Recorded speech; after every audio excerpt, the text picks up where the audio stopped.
Good news is no news. That's the message most journalists want to give us, and that's a dramatic mistake. I'm Charles Groenhuijsen. I'm 65. I've been a journalist for over 40 years. We have to realize that journalism is like a mirror.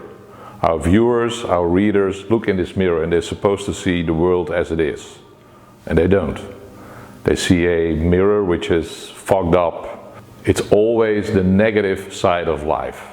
And I try to correct that mistake a teeny tiny little bit. What I try to do as a journalist now is give more a long-term perspective. What I see on TV all the time is a lot of noise, breaking news. I like to focus on silent revolutions, but they are extremely important, but long-term. I'm an optimist because I look at facts. Think about the decline in extreme poverty. It's unbelievable what we accomplished in the last 25, 30 years.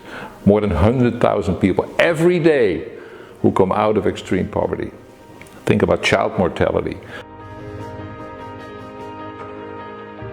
Think about average life expectancy.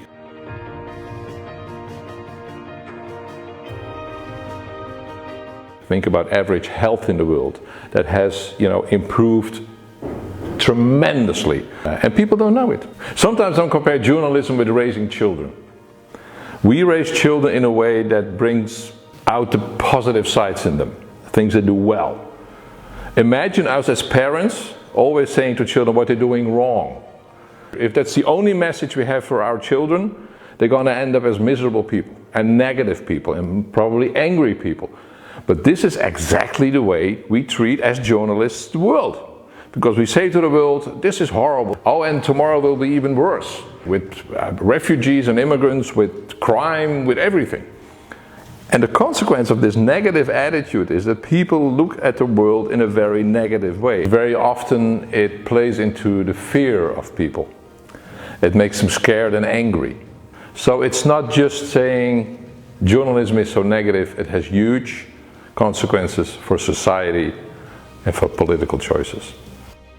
The basic difference I have with a lot of my colleagues, they tend to amplify the bad stuff in the world. I would go for the opposite, amplify the good without forgetting the bad. There's some huge issues, of course, and challenges. Think about the climate crisis, immigration, inequality. But at the same time, the progress in so many fields is unprecedented.